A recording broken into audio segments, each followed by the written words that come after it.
In this episode, we're going to turn the idea of studying for the GSTRT from something vague and intimidating into a practical plan you can follow day after day without burning out or losing the thread. A lot of beginners start strong and then fade, not because they are lazy, but because their plan is too big, too fuzzy, or too dependent on motivation being high every day. The goal is to build a study game plan that works even when you are tired, busy, or distracted, because that is the reality of learning anything substantial. You are going to learn how to choose what to study, how to sequence it so it makes sense, and how to keep the knowledge from slipping away between sessions. By the end, you should feel like you have a repeatable routine that produces progress you can actually see, rather than a pile of notes that never turns into confidence. Before we continue, a quick note. This audio course is a companion to our course companion books. The first book is about the exam and provides detailed information on how to pass it best. The second book is a Kindle-only ebook that contains 1,000 flashcards that can be used on your mobile device or Kindle. Check them both out at cyber.author.me in the Bare Metal Study Guide series. A focused plan starts with clarity about what you are trying to master, which is why the blueprint matters so much. The GIAC Strategic Planning, Policy, and Leadership (GSTRT) blueprint is not just a list of topics. It is the exam's definition of readiness, and your plan should be built around it the way a workout plan is built around the muscles you want to strengthen.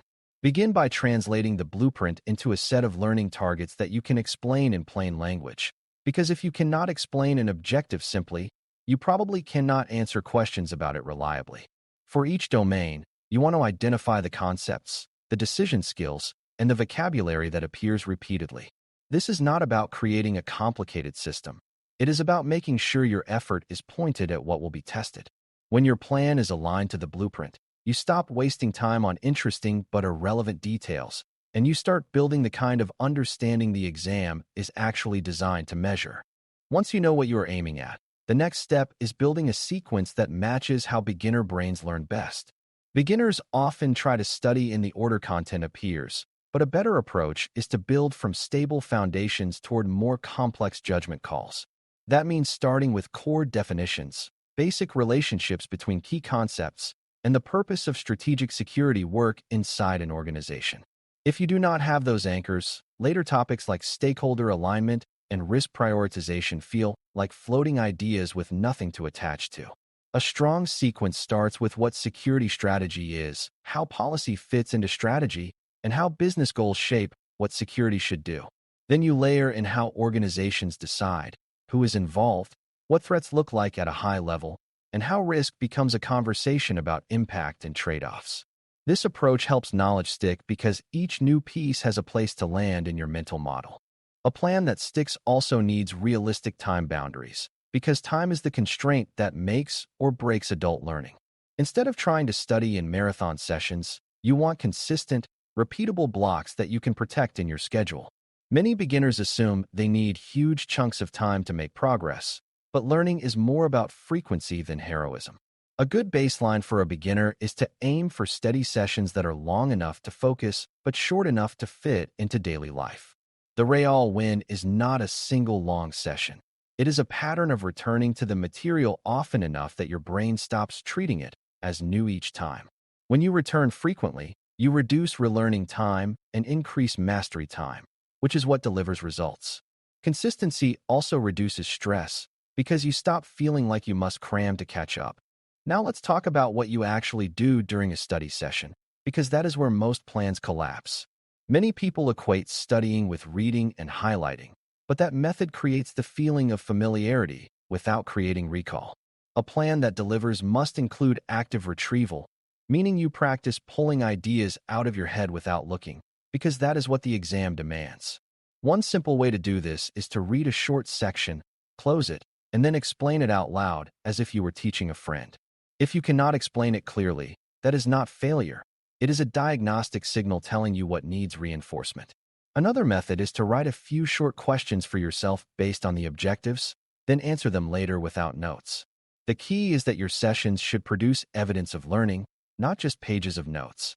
Evidence looks like accurate explanations, confident definitions, and the ability to compare similar concepts without guessing. To keep your plan focused, You need a system for deciding what to review and what to move on from, because endless review can feel productive while actually stalling progress.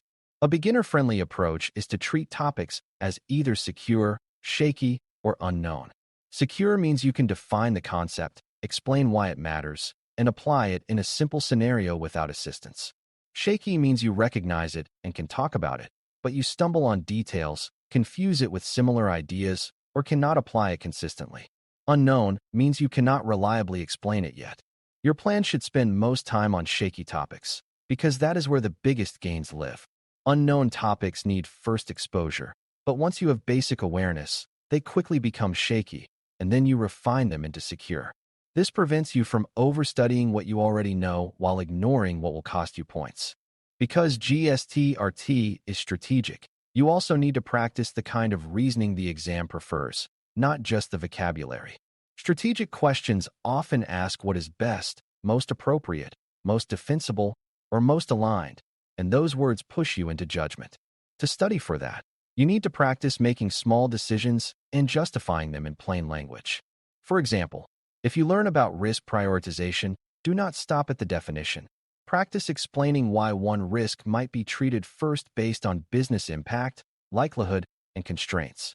If you learn about stakeholders, practice describing what different stakeholders care about and how you would adjust your message to each one. This kind of practice builds a mental habit of thinking in trade-offs, which is at the heart of strategy. When that habit becomes natural, exam questions start to feel like familiar decision moments instead of trick puzzles. Another part of a plan that sticks is handling forgetting, because forgetting is not a personal weakness, it is a normal brain feature. You need spaced repetition, which means you revisit material at increasing intervals so it moves from short-term memory into long-term memory. The simplest way to do this without complicated tools is to build a weekly cycle. Learn new material, review it the next day briefly, then revisit it later in the week, then again the following week. Each revisit should be shorter than the original learning session, because you are not relearning from scratch, you are strengthening recall paths. For an audio-first learner, revisiting can include re-explaining concepts aloud, summarizing from memory, and checking yourself against your notes. This process feels slower at first because you are repeating, but it accelerates later because knowledge stops evaporating between sessions. That is what makes the plan deliver. It turns time spent into lasting mastery instead of temporary familiarity. It also helps to build a simple set of reference materials that support your study plan, especially because GIC exams are open book with physical materials. The goal is not to create a giant binder that you cannot navigate under pressure, but a lean set of quick reference pages that help you confirm details fast. One powerful element is an index, which is basically a map from a term or concept to where you can find it in your materials. Building an index is itself a learning activity because it forces you to categorize ideas and decide what label makes sense. Another helpful element is a one-page summary for each major domain, written in your own words, focused on definitions and key relationships. The act of creating these pages makes knowledge stick, and the pages become a safety net for exam day. The important point is to keep them organized, readable, and built for quick access. Your plan also needs to anticipate plateaus, because almost everyone hits a point where progress feels slow and motivation drops. This often happens after the first wave of learning, when the easy gains are over and the work becomes refinement and application. The mistake many beginners make is to respond by switching topics constantly, which feels fresh but prevents mastery. A better response is to adjust the type of practice, not abandon the plan. If you are stuck, move from passive intake to active recall, or from definitions to comparisons, or from concept explanation to decision justification. You can also rotate between related topics so your brain sees connections, which can unlock understanding. Plateaus are not a sign to quit. They are a sign you are transitioning from recognition to competence. If you keep your routine steady and your practice active, plateaus break.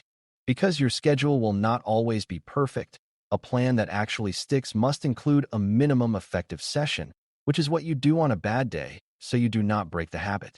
On a bad day, you might not have energy for deep reading, but you can still do a short recall exercise, such as explaining a concept from memory, reviewing a single page of notes, or answering a few self-made questions. The goal is to keep continuity, because habits are easier to maintain than to restart. This is especially important for exam preparation, because stop and start studying creates anxiety and makes the material feel unfamiliar each time you return. When you maintain a minimum session, you protect the identity of being someone who studies regularly. That identity is more powerful than motivation, because motivation comes and goes, while identity creates consistency. Consistency is what makes learning stick. As you get closer to exam readiness, your plan should gradually shift from learning to testing your understanding, because you want to simulate the mental work of the exam. That means you spend more time answering questions, explaining choices, and practicing retrieval under mild pressure.